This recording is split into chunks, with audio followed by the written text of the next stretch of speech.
sampai disentuh. Curhat yuk. Nih, sore ini kita ketemu nih, ada mother and daughter version.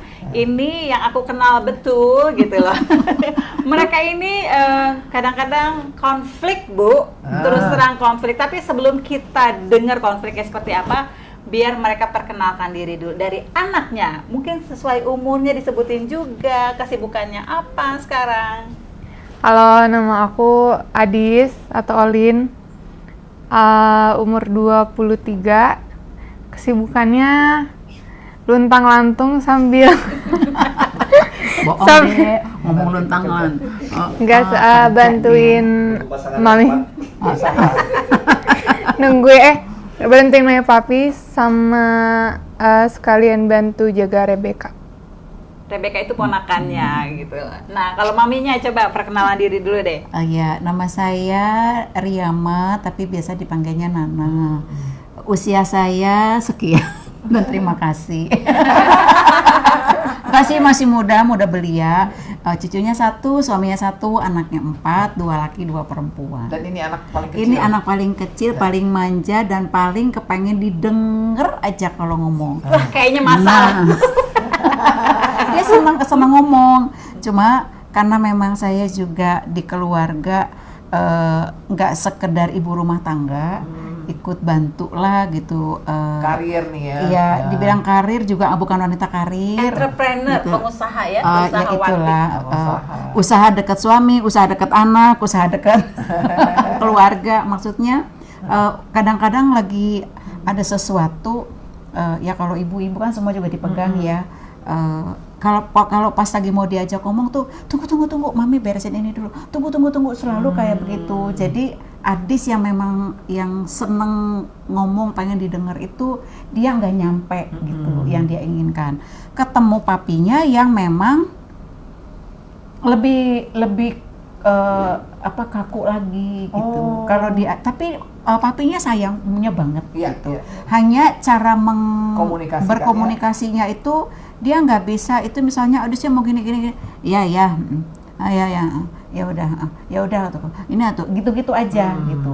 Kalau ada kan, tapi itu mungkin laki-laki umumnya seperti itu ya, nggak terlalu pinter untuk banyak ngomong berkata-kata gitu. Hanya kan tetap ini si anak nih Adis itu dia merasa buat dia itu papi itu cinta pertamanya dia. Bagus dong, gitu. bagus. Idealnya seperti itu ya, Bu? Nah, dia Ideal. tuh itu cinta pertama Adis, dia memang sayang papi, sayang mami ya. Dari semua ini yang paling menonjol untuk sayang mami papinya dia, dari mengekspresikannya gitu. Cuma ya itu, Bu. Dari pihak papinya sedikit berbicara, dari pihak maminya banyak bekerja gitu ya. Jadi seimbang sih kita suami istri, sedikit bicara banyak bekerja. Iya. Itu melengkapi atau kurang lengkap? Iya, jadi kita kesimpulannya topik kita hari ini komunikasi antara ibu dan anak perempuan ya. Betul. Karena sebenarnya anak perempuan itu nanti akan mencerminkan ibunya, mewariskan sifat ibunya. Gitu. Oh my god, atau Berat sekali hidup ini. Nggak ada yang berat lah, berat badan Jadi, kali. seharusnya seorang anak perempuan itu memang ya kita berharap ya punya komunikasi yang baik dengan ibunya. Ibunya harus menjadi tempat curhatnya, ya walaupun cinta pertamanya adalah ayahnya, tapi ibunya itu karena apa? Ibunya itu adalah satu teladan dalam dirinya. Ya wanita, dia kan contoh ibunya begitu. Nah ini apalagi nih ya, Bu Nana, kita hidup di generasi saat ini yang dulu kalau kita seusia dia, kita belum ada gadget. Iya. Lagi pacaran dulu pakai apa? Pakai surat-suratan. Surat-suratan. Suratannya nyampe kapan? Masih ada ya? Masih ada kan? Masih mami simpen. Masih disimpan. Mereka sekarang bisa pakai video call. Iya. Iya. Apa yang dilakukan di video call kita juga kagak tahu. Kita udah tidur. Kadang-kadang apa bahasa anak muda sleep Sleep call. call. Sleep Yang di sono call. tidur sini tidur gitu. Iya, padahal ini jalan terus gitu ya. Nah, Namanya itu sleep call. tapi bagaimana di tengah-tengah situasi yang sudah, kalau orang bilang udah jomplang gitu ya. Kita dulu hidup di zaman yang era begini. Anak kita sekarang di era yang begini. Ini perbedaan yang wah, kayak jurang sebetulnya. Tapi bagaimana kita mau hari ini melihat sebenarnya nggak boleh nih ada jurang. Walaupun kita ada hidup di zaman yang kita ya masa remajanya itu tahun 70-an lah kalau saya. Kalau Ibu Nana mungkin 80-an ya masa remaja. Iya, 80 85 Ini ya masa remajanya ya. Iya. Nah, berbeda banget dengan mereka yang sekarang ini. Tetapi kita tetap prinsipnya harus sama, nggak boleh ada jurang antara mereka dan kita. Nah, topiknya tuh bagaimana nih kita bisa seperti itu. Ya, itu paling penting. Nah, kalau menurut Adis, apa masalah yang paling besar yang kamu hadapi?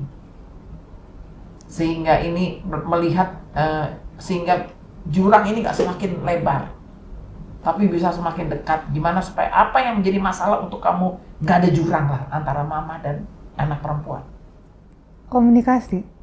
Iya, komunikasi. Terus kayak pendekatan,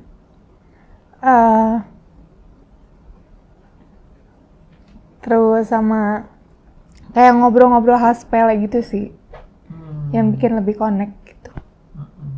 Maksudnya memperbanyak hubungan yang santai gitu ya. Iya. Jadi dari sisi orang tua mengurangi ngobrol kalau perlu. Terus ngobrol itu udah kayak menghadap presiden. Waktunya juga mungkin perlu Atur dulu. Iya kan. Jadi itu mungkin yang perlu kita sadari nih dari sisi orang tua ya, dari sisi waktu. Terus mungkin ininya nyambung nggak ya? Bahasa. Kalau bahasa sih. Kalau bahasa ke mami nyambung, cuman kalau ke papi enggak. Oh, karena soalnya begini, Bu Nana, mereka punya bahasa-bahasa yang kita nggak ngerti, namanya bahasa gaul. Itu mereka banyak.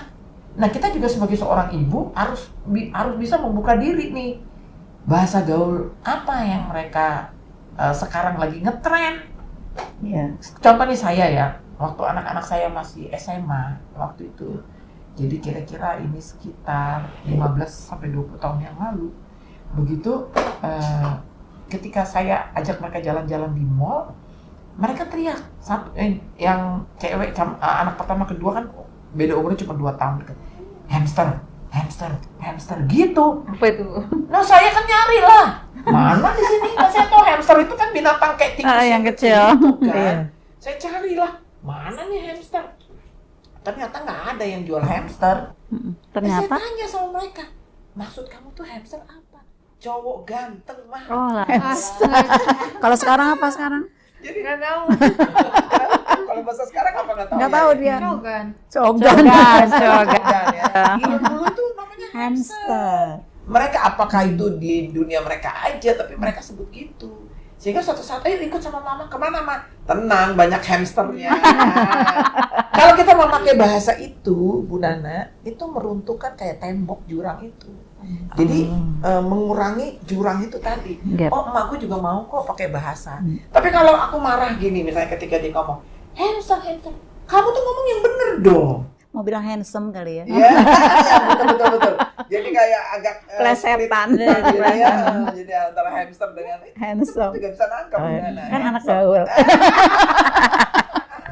handsome gitu, handsome boy gitu. Nah, itu seperti begitu. Tapi kalau kita di saat dia ngomong handsome, kita marah. Kita bilang, kamu tuh kalau ngomong yang benar dong. Jangan cowok ganteng dikasih nama hamster. Itu membuat jurang kita semakin jauh. Iya, kaku jadinya Iya. sih. Mak gue nggak bisa diajak ngomong gaul. Seolah-olah kayaknya kita itu udah bahasanya tuh pokoknya alergi. Mama gue jangan deh ngomong kayak gitu. Itu kayaknya itu. Terus ada satu lagi nih cerita yang seru lagi nih. Nah, ini aku nggak tahu nanti responnya gimana nih, ya. Ada dulu kalau zaman dulu anak saya ada namanya nonton hemat. Aku lupa namanya. Nomad. Nomad. Nah, itu zaman itu. Nomad. Ya, aku pikir apa itu nomad? Gitu kan saya tanya. Itu lu mah nonton hemat. Itu hari Senin. Dia bilang kalau nonton arisan net itu murah gitu loh. Jadi kita bisa nonton. Oh gitu. Saya nggak marahin, malah saya ngajak nonton. Kapan nih kita nomat yuk? nomat yuk? Cie. Jadi itu antara ibu sama anak terbangun hubungan. Aturannya orang tua juga begitu ya. Suami kita ajak memahami dunia mereka, begitu loh. Artinya jangan ada hal yang sangat prinsip yang nggak boleh berubah. Itu kita harus tegas. Iya. Tapi ada hal-hal yang nggak terlalu prinsip, ya itu kita bisa oke, nggak masalah. Saya pernah loh, anak saya, salah satu anak saya pulang dari luar kota, pas saya datang tiba-tiba rambutnya udah dicat warnanya, udah nggak saya sebut namanya lah, warna apa. Saya kaget. Tapi saya nggak marah. Saya bilang ya udahlah, saya terima. Begitu. Kalau kita bilang kamu ya, ayo cat lagi, jadi sakit hati. Ya udah, memang sekarang udah nggak lagi, dia udah nggak terlalu ngelihat itu penting dalam hidupnya. Jadi memang di anak kita ini, Bu Nana, kita dari sisi orang tua sebenarnya anak-anak kita ini punya masa-masa yang sedang mencari jati diri. Ya, jadi kadang-kadang dia idola sama si A, rambutnya itu mungkin pakai poni kayak apa namanya tuh, yang gini nih. Poni Selamat datang. Selamat datang. Poni selamat datang. Deborah, apa sih namanya suka? Dora. Dora. Dora. Kayak gini, Poni kayak gini kan.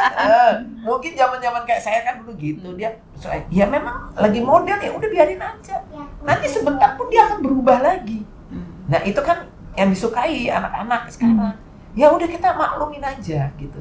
Itu nggak prinsip. Tapi yang prinsip, misalnya ya dia nggak hormat sama orang tua, ya kita harus tegur. Masuk kamar harus ketok kamar dulu, itu kan harus kita seperti itu. Terus kalau termasuk adalah hal yang paling penting dalam hidup kita adalah ketika mereka mau menikah. Ya, mau menikah kan ada prinsip-prinsip, ya harus seiman begitu ya. Nah, kalau itu mau dilanggar, kita harus berani tegas. Tapi hal-hal yang nggak prinsip, kadang-kadang kita harus siap rela supaya jurang itu nggak semakin jarak jauh, tapi semakin dekat. Jadi kita tetap sama anak kita bisa seirama dengan anak kita seperti gitu. Nah, nanti sampai menikah anak-anak kita juga begitu, Bu Nana. Jadi nyontohin lagi. Iya. Tapi saya ada pertanyaan nih. Gimana? Kalau sebetulnya kalau saya sama anak itu untuk berkomunikasi masih bisa dibilang aman ya untuk berkomunikasi. Seperti tadi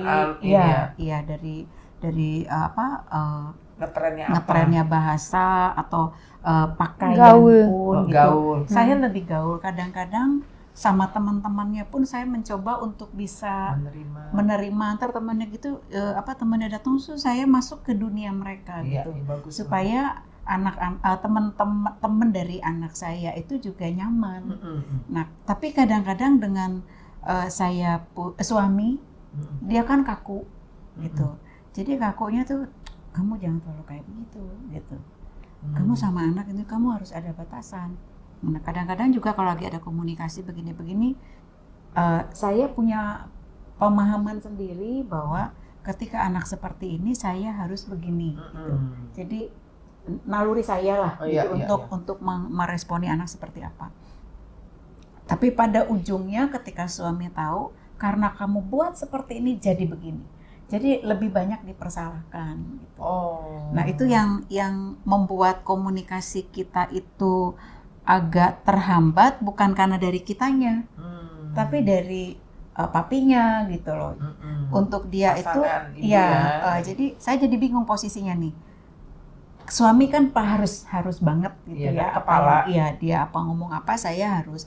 Tapi anak pun membutuhkan figur ibu yang memang bisa mendampingi. Jadi kayaknya komunikasi kita tuh di situ, Bu. Selama ini. Inilah yang perlu diminta, Bu. Memang ibu ini ya, jadi kayak harus bisa penengah. Ya, penengah. Jadi kita tahu suami kita posisinya belum bisa seperti yang kita harapkan. Sementara kalau di anak kita juga kita mengikuti yang suami kita ada jarak dengan anak. Jadi kita nih yang memang nih, kita nih yang penentu nih. Artinya saya mau nyadarkan kita para wanita, peran kita tuh sangat penting. sangat penting banget. Di posisi seperti ini, saya harus mengambil satu hal apa Tuhan? Karena satu sisi saya mesti tunduk sama suami. Saya mesti respect, saya mesti hormati dia. Karena saya kan penolong bagi dia, begitu kan? Tapi di satu sisi saya tahu anak saya adanya harusnya begini. Yang dimana anak saya ini sebenarnya suami nggak suka nih kalau saya setuju dengan anak saya. Kira-kira begitu ya. Iya. Nah, kalau dalam hal seperti ini, banyak sebenarnya kita para wanita mengalami hal yang sama. Nah, disinilah peran seorang wanita yang dikatakan kita harus menjadi wanita yang bijaksana. Bijaksana itu kata bijaksana. Jadi bijak tapi sana. Sananya siapa? Tuhan. Kita minta hikmat dari Tuhan, bukan bijak sini. Kalau bijak sini, itu nanti banyak salahnya di dalam hidup kita. Tetapi kita harus bijaksana. Yang pertama, ikuti rambu yang memang berlaku di dalam prinsip keluarga. Prinsip keluarga, apapun yang terjadi, suami itu kepala. Suami itu pemimpin. Lepas daripada ibu berkata, tapi suami saya kan masih banyak salahnya. Suami saya itu nggak mau beribadah. No, lepas dari itu semua. Apapun keadaan suami, kita tetap harus menghormati dia. Nah, tanda hormat sama dia, apa yang ibu alami, ibu komunikasikan. Nah, perlunya komunikasi tadi. Sekarang tuh ngetrennya anak-anak begini loh. Gitu loh. Sebelum sampai ngomong ngetrennya anak-anak gitu, pahami dulu suami. Suami ibu tuh punya pohon keluarga bagaimana. Iya kan? Mungkin dia juga dulu dengan mertua kita kaku. Mertua kita bukan orang yang bisa ngobrol sama anak. Ada loh, ya orang tua yang sama anak tuh nggak bisa ngobrol, nggak bisa happy, nggak bisa kayak main bareng, kayak ngomong itu kalau bahasa perlu aja. Belajar, mana uang sekolah, bayar. Udah gitu, bahasa tuh instruksi aja, instruksi terus, nggak pernah bahasa. Nak, apa yang kamu rasakan hari ini, nak? Coba cerita dulu, suka-suka kita, apa kesukaan kamu? Ya kita makan dulu, nak. Makan di mana? Ada orang tua yang nggak bisa, Bu. Jadi kita juga nggak bisa menuntut, pertama kita nggak bisa menuntut suami kita harus bisa berkomunikasi seperti yang kita mau, kalau dia dulu dibesarkan di dalam sebuah keluarga yang memang dia begitu. Jadi ini yang nomor satu kita mesti pahami. Jadi kita menerima dulu dia apa adanya. Emang suami saya seperti itu. Contoh saya kasih ya, dalam diri saya sebenarnya bergumul misalnya terhadap suami yang suaranya sering kenceng kalau ngomong. Ya, kalau dia ngaku juga di depan orang, saya 2 oktav di atas dasar. Soalnya saya nggak dibesarkan dengan keluarga begitu, Bu. Ya, ayah saya tuh coba ngobrol, kasih instruksi pelan gitu, karena dia seorang ini ya pejabat kan. Gini nanti kamu gini, kalau ada masalah ngomong ya ke papi mami gini. Terus udah nggak pernah membahas karena dianggap mampu jalan sendiri gitu. Ketemu sama suami yang udah suaranya kencang, suka ngebahas lagi. Ada salah letak aja dibahas. Kenapa ini mesti pindah ke sini? Kalau kita dulu enggak, yang penting lu bertanggung jawab kenapa itu barang pindah. Nah gitu beda. Nah jadi ketika saya dulu agak protes, kenapa ya suami saya kok kayak gini? Tapi setelah saya paham pohon keluarganya, iya, gitu dia rupanya dulu di keluarga. Seperti ibu, iya ya, bapak mertua saya nggak pernah ngajak kayak ngomong-ngomong, kayak ada bahasa santai gitu kan, kayak misalnya guling-gulingan, anak laki kan misalnya sama bapaknya kan guling-gulingan, nggak pernah telling story mau tidur, nggak pernah ada yang penting udah tidur. Karena mungkin menurut prinsip dia, gue sayang lu tuh gue buktiin, gue kerja keras, gue kasih lu sekolah yang bagus, lu pendidikan yang bagus, udah cukup. Itu pengertian dia. Jadi kita nggak bisa salahkan juga. Emang dia pengertiannya di situ. Nah, kalau suami kita besar dengan pengertian seperti itu, ya kita terima dulu nomor satu. Tanpa mempersalahkan siapapun di dalam hidupnya. Oke?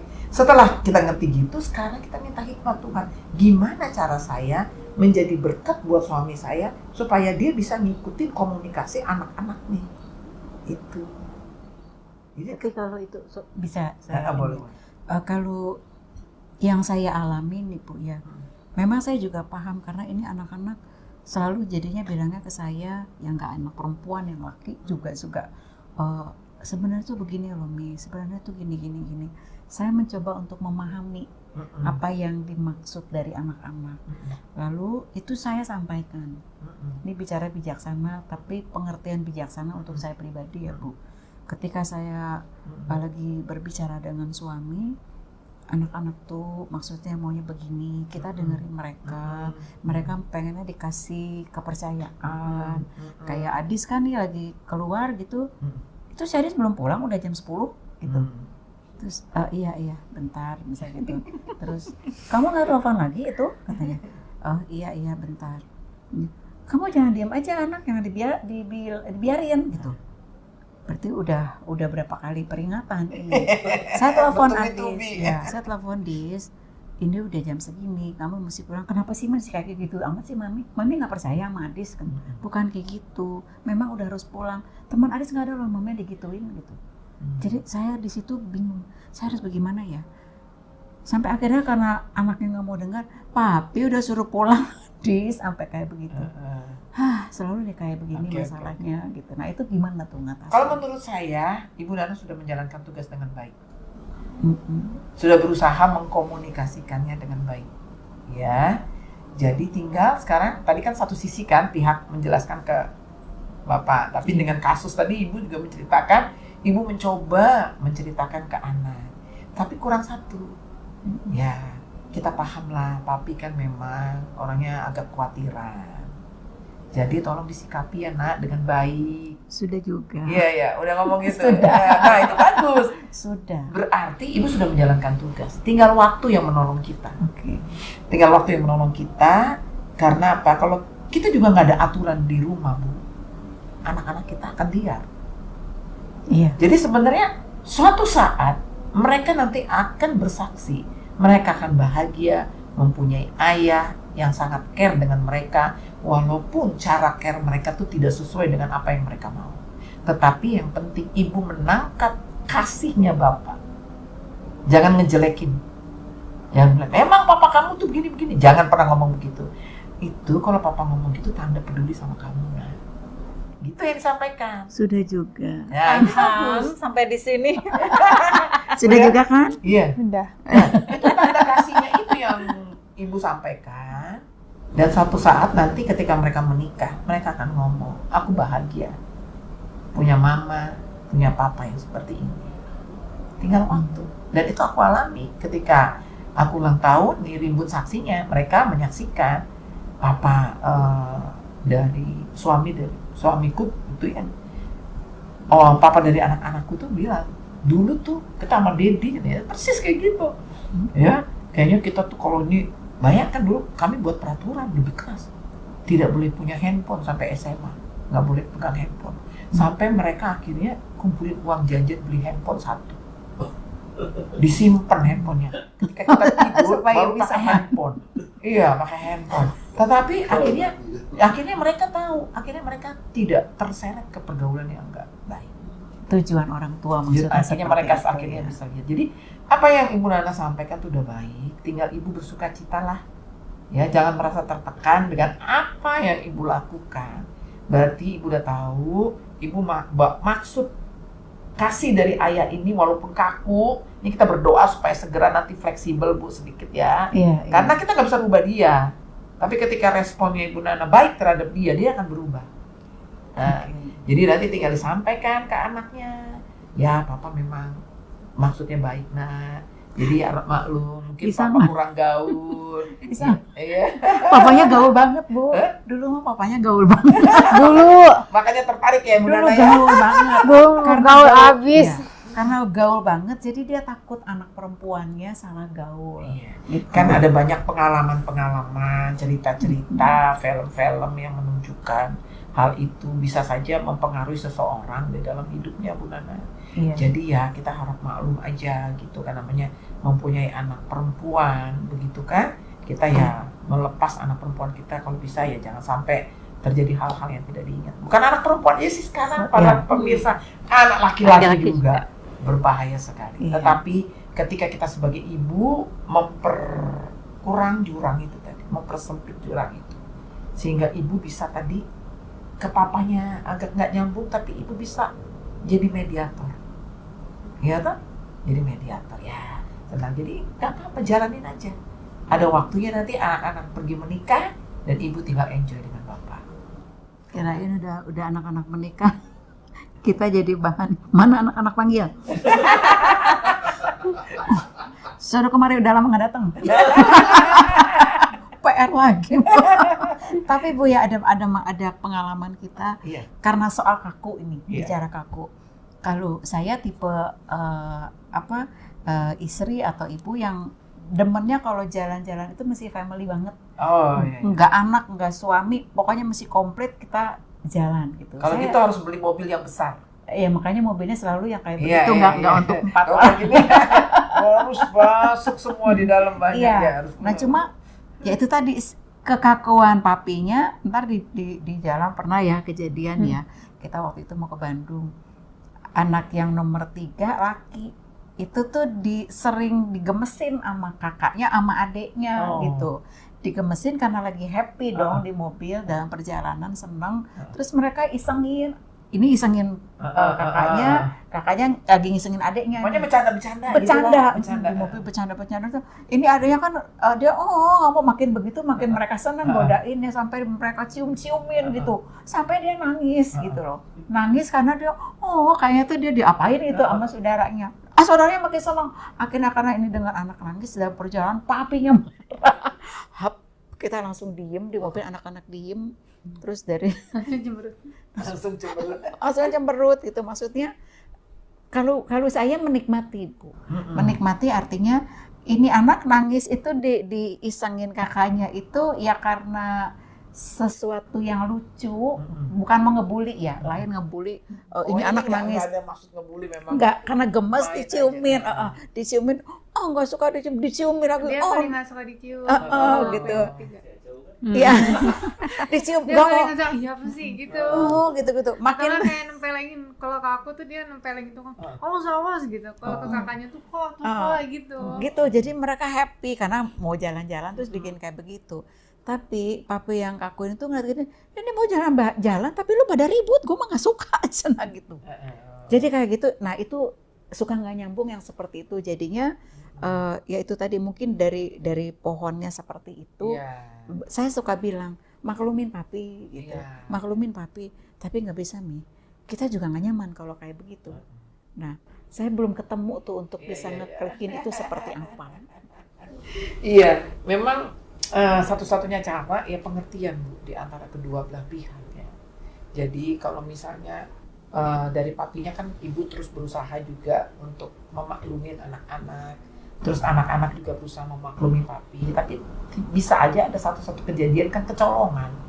Ya jadi yang paling bisa bertoleransi adalah anak yang saat itu sedang happy. Gitu. Kita lebih Lebih bertoleransi bertoleransi yang happy. Kalau yang lagi stres ya kita yang waras itu ngalah. Ya, Yang waras itu ngalah. Jadi ya kita yang lagi happy ya kita maklum.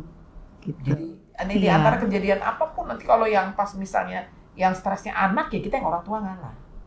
Dulu. Berarti anak juga kalau orang tua Yang lagi stres seperti itu masih bisa iya, memaklumi untuk memaklumi. mereka mengalah. ngalah juga. Jadi seperti itu. Lihat aja situasinya gitu loh. Karena itu kan kejadian-kejadian yang kan nggak ada perjalanan hidup kita kayak jalan tol aman semua. Kita udah kepengen berjalan baik, tiba-tiba muncul satu kejadian, meledak. Nah ini yang pop begini, kalau tadinya ibu, bapak, dan anak-anak ini posisinya aman, nggak ada yang sakit hati apa, aman sih, gampang bisa kembali. Tapi kalau sebelum ini, misalnya ibu udah kesel sama bapak nggak diselesaiin, dan itu menumpuk, kejadian itu bisa membuat perubahan yang dahsyat. Gimana dia bilang, gue udah nggak mau deh, cerai aja, udah bisa. Jadi makanya disitulah perlunya kita menjaga hati kita sebaik mungkin untuk kita punya hubungan yang baik. Suami istri, dimulai dari suami istri. Karena suami istri itu adalah dasarnya, polanya, dianya, kepalanya. Iya. Jadi suami istri. Kalau hubungan suami istri baik, maka hubungan orang tua dan anak pasti baik. Tapi kalau suami istri nggak baik, ya istrinya diam, tapi mendem. Wah, ada satu kejadian kayak gitu bisa sampai ketemu di pengadilan negeri. Nggak bisa gitu. Nah, makanya perlunya kita menjaga terus hati kita, ya. Jadi dengan situasi yang tidak selalu menyenangkan di dalam pernikahan, perjuangan kan, membangun pernikahan. Tapi ibu bisa jadi mediator untuk suami dengan anak-anak, untuk punya relasi yang bagus, dijalanin. Kalau suami ada bikin sakit hati kita, udah lepaskan pengampunan. Anak-anak juga ngelawan, ngeluncak, udah lepaskan pengampunan. Anak-anak juga kalau papanya nggak menyenangkan, udah bilang, udah ampuni papa. Ya, suami kita juga ketika dia sebel lihat anaknya, namanya anak muda, saling mengingatkan satu dengan yang lain. Hubungan baik yang kayak gitu, satu buah muncul tiba-tiba, begitu, kita yang waras ngalah. Yang waras ngalah, pasti perjalanan akan baik. Mari kita waras. Ya itu dia. Kalau buat Adi sendiri gimana? Ada hal yang kayaknya, aduh nggak bisa lupa tuh dengan miskomunikasi sama papi atau mami. Kalau papi sih lebih ngerasa sekarang aku jaga jarak sih tante. Jadi kayak udah capek ya. Wah ini justru curhat ini nih. sudah terakumulasi. Kamu nangis? Tisu. Aku mengerti kok. Enggak, justru kalau kadang-kadang gini, yang jadi miskomunikasi itu sesuatu yang kamu harapkan orang itu mengerti tapi kamu nggak sampaikan, dan itu terakumulasi kan Bu, dan suatu waktu itu akan meledak gitu loh. Nah jadi kamu belajar, nih aku tuh nggak suka diginiin gitu, ya, dan kadang-kadang memang perlu orang ketiga, dalam artian bukan orang ketiga yang membuat suasana makin keruh, tapi orang ketiga yang coba membantu mengkomunikasikan. Mungkin kalau mami nggak bisa ya, karena mami nanti kadang-kadang gini Bu, istri yang ngomong ke suami, nanti suami lu ngebelain anak lu doang, gua nggak itu terjadi kan? Ya, Itu bisa terjadi. Tapi Sering. anyway, Sering. Baru kebuka nih.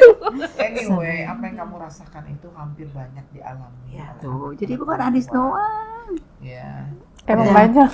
iya ada, ya itulah perjuangan dalam pernikahan. Tapi satu hal yang saya pesankan buat anak wanita, jangan mengurangi respect terhadap ayah.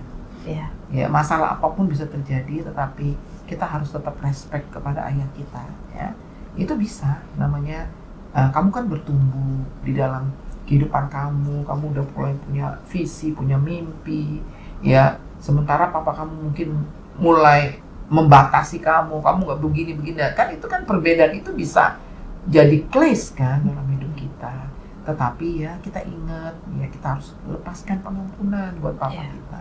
Kalau papa kita nggak sesuai dengan apa yang kita pikirkan, apa yang papa buat, itu sebenarnya demi kebaikan kamu. Urusan papa nanti Tuhan, kita doain sama Tuhan. Jadi ingat, Adis nggak bisa merubah papa, tapi yang bisa kamu rubah respon kamu terhadap papa. Jadi kalau saran saya sih, jangan membuat jarak, jangan membatasi diri, ya jangan. Justru itu yang senang ya si jahat. Gue berhasil nih memisahkan ayah dan anaknya. Kamu bilang, enggak, saya nggak mau apapun terjadi, saya harus pulih kembali hubungan dengan papa. Dengan cara bagaimana? Self healing. Kamu pulihkan diri kamu sendiri. Namanya papa mungkin ya namanya kekurangan. Sehebat-hebatnya ayah kita, nobody perfect. Iya. Nggak ada bapak yang sempurna ya. Jadi terima dia padanya, bersyukur dengan dia, dan jalin kembali hubungan yang baik. Dan saya percaya Tuhan akan memulihkan hubungan ini dan akan menikmati berkat yang luar biasa. Amin, terjadi. Apalagi dalam di nama Yesus. pembahasan kita yang sebelum-sebelumnya Ibu ya, kan kita bicara kalau kita sebagai orang tua, kita mau anak kita perempuan nih, ya enggak? Tapi kita mau dapetin calon buat si anak perempuan kita, berarti laki dong. Iya.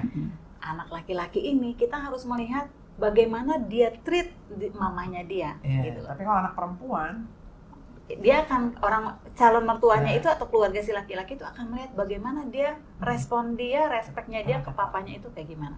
Karena kalau enggak gimana Bu, dia akan mengulangi hal yang sama. iya. Kalau dia nggak bisa respect sama orang tuanya, sama bapaknya, otomatis kamu juga suatu saat mungkin sekarang kamu lagi temenan nih sama si Anu ya, kita nggak sebutin. Tapi ternyata kamu akan melihat dia mengecewakan ya Bu ya, mengecewakan sampai akhirnya sama aja lu juga nggak kayak bapak gue, karena dia masih mencari, betul nggak Bu? Iya, kalau saya bilang ini latihan awalnya. Iya. Kalau kamu bisa berhasil dengan papa memulihkan hubungan, itu modal besar kamu untuk menikah. Berarti nggak ada bahasa udah capek nih, nggak ada gitu ya. Enggak ada, nggak boleh dong. Nggak ada Kita bahasa mesti kayak ngertiin papi, gitu. udah Iya, capek pemulihan. nih. Jangan menyerah. Tuh. Karena kalau kamu berhasil untuk memulihkan hubungan, kamu berhasil kembali ke posisi yang benar, berarti nanti masalah kamu menikah dengan pasangan kamu akan banyak, kamu bisa atasi. Karena yang gede ini aja kamu udah menang, Yes. gitu. Ya. Mungkin itulah dia Ya, pembicaraan kita kita. makin Senang seru sekali nih. kita mengucapkan terima kasih loh. Ya, buat Ibu nanti Nana kita mau dan undang lagi ya. Adis. Kalau ada Terima kasus-kasus kasih. ini kayaknya Adis tuh baru kebuka kulitnya doang, Bu. Kita Dagingnya belum bahas dari dianya Belum. ya, baru mamanya. Belum. dan dia kayaknya baru mulai melek. Tapi gini aja deh, pokoknya terusin, ikutin podcast dari Curhat Santai di Sentul supaya kita akan membahas yang mungkin kita nggak tahu kita ngomonginnya ke siapa, ngungkapinnya bagaimana. Ini kayaknya ini bakal nggak ada jalan keluarnya deh. Ternyata enggak. Kalau kita mau coba ungkapin, ternyata kita nggak sendiri, ada orang lain yang mengalami hal Ya. yang sama. Jadi sampai ketemu di podcast berikutnya Curhat Santai di Sentul. Curhat yuk.